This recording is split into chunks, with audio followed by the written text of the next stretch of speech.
Welcome to today's Explainer. We've got a seriously fascinating and honestly incredibly timely theme today. We're looking at how massive, complex global decisions instantly ripple right down into our daily lives. I mean, we're talking about a chain reaction that transforms everything from international security to the actual price of your grocery bill. So let's map out these intense events and dive right in. Okay, so here's the core narrative for today's Explainer. We're looking at a classic, high-stakes domino effect. You know, on the surface, geopolitical maneuvers in the Middle East might feel, well, pretty distant. But how exactly does a standoff in Iran directly cause a U.S. commercial airline to shut its doors literally overnight? It all starts with a macro geopolitical situation that is, right now, triggering a massive, unavoidable chain reaction. Section 1, Geopolitics and the Pump.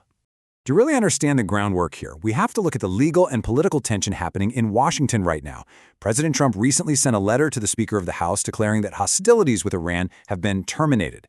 Now, by making this declaration, the administration is effectively sidestepping the War Powers Act. That's the act that mandates congressional approval for any military action extending beyond 60 days. So the president maintains this requirement is unconstitutional and that the war phase is over, while the reality on the water, specifically the U.S. Navy blockade, remains fully active. Now, what's truly striking here is the stark divide in public sentiment. According to a new ABC News, Washington Post, and Ipsos poll, 61% of Americans believe the military action in Iran was a mistake, compared to just 36% who feel it was the right thing to do. In this domestic tension, it's happening at the exact same time as a major overseas shift. The Associated Press is reporting the U.S. plans to withdraw 5,000 troops from Germany over the next 6 to 12 months, which is sending further ripples through our global alliances. And despite that official letter stating hostilities are terminated, the situation remains highly volatile. The president presented the administration's stance, asking if we want to go and just blast the hell out of them and finish them forever, or if we want to try and make a deal, emphasizing that, well, those are the options. This actually follows a direct meeting just yesterday with CENTCOM Commander Admiral Brad Cooper to discuss the next steps, completely acknowledging that this is very much an active and incredibly tense standoff. Section 2, the economic ripple effect. Because the Strait of Hormuz remains closed, the global energy market is in an absolute crisis. Jet fuel has skyrocketed from $2.50 a gallon before the war to more than $4.50 a gallon. And that single metric, it was the final blow for Spirit Airlines. After 34 years of pioneering no-frills air travel, and following an unsuccessful bid for a $500 million government lifeline, the airline is officially ceasing operations at 3 a.m. Saturday. It's leaving passengers totally scrambling.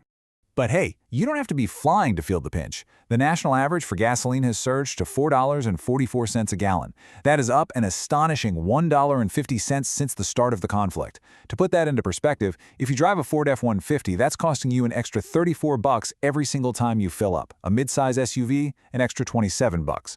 Experts are warning that if the strait remains blocked, we could see prices hit $4.75 or even $5 a gallon by Memorial Day. It's completely altering consumer behavior, with 4 in 10 Americans reporting they are cutting back on expenses just to survive the surge. And the ripple doesn't stop at the gas pump. $90,000. That is the new cost for a single railcar fertilizer for farmers. Just 2 months ago, that exact same load cost $50,000. This massive spike threatens to send prices at your local grocery store and your favorite restaurants soaring as food delivery costs become utterly unsustainable for small business owners. So the crucial point is this number right here, $1,300. If oil simply stays at these current elevated levels for a year, estimates suggest it will cost a typical household an extra $1,300 in gas and diesel. That is a massive hidden tax on everyday life, purely driven by geopolitical gridlock. Section 3, National Security and Crime. Let's trace the chilling, rapid escalation of the attempted assassination of the president at the Washington Hilton during the White House Correspondents' Dinner. Look at how quickly this unfolded. Just 13 minutes before the attack, suspect Cole Allen was caught on surveillance in a dark overcoat.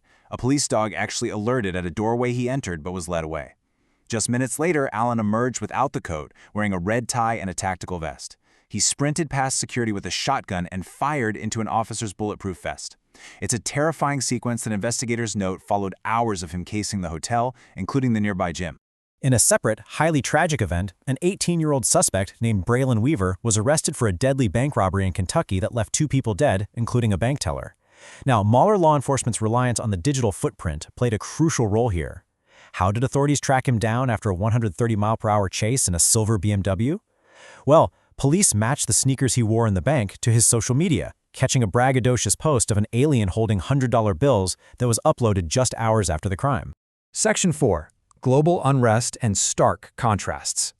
There is a massive spectrum of economic strain right now. In the United States, citizens are protesting. We saw huge May Day demonstrations across New York, D.C., and L.A., with people rallying against a billionaire takeover amid those $4.44 gas prices. But contrast that with Cuba. Right now, Cuba is facing expanded U.S. sanctions and a 4-month oil blockade. Gas there is up to an unimaginable $40 a gallon. Medical professionals are hitchhiking to hospitals, and families are literally living by candlelight and flashlight amid rolling blackouts. It is a stark reminder of how citizens on all sides bear the ultimate brunt of these geopolitical maneuvers. Just to give you a sense of the sheer volume of global unrest within a single 24-hour cycle, look at these rapid-fire flashpoints. In Jerusalem, a nun was violently attacked on the street in a suspected racially motivated incident shortly after international outrage over the destruction of a Jesus statue in Lebanon. Back in New York, a deadly home explosion in Queens blew NYPD officers right off a front porch. A fatal plane crash in Texas claimed 5 lives. And in consumer news, 8 million thermos containers were recalled after a faulty stopper caused permanent blinding injuries. It's just an overwhelmingly heavy news cycle right now. Section 5. Global Unrest and Hope. Okay, let's take a breath. Out in Southern California's San Bernardino National Forest, a nonprofit has been tracking a family of bald eagles, parents Jackie and Shadow, via solar-powered cameras. Over Easter weekend, 2 new eaglets hatched, completely capturing the world's attention. Out of nearly 64,000 submissions, local third graders helped vote on their new names, Sandy and Luna. What makes this so special is that Sandy honors the late nonprofit director Sandy Steers, who passed away after a battle with cancer. It's a beautiful, fitting tribute to life continuing forward. Which brings us to our final thought for today's explainer. We've mapped out massive political standoffs, economic collapse, high-speed chases, and global blackouts. But in a world moving at 130 miles per hour through crisis after crisis, how important is it to pause and just watch 2 tiny eaglets spread their wings? Balancing our understanding of heavy geopolitics with the simple resilience of nature might just be the key to staying grounded. So, what do you think? Thanks for exploring this with me today, and keep asking the big questions.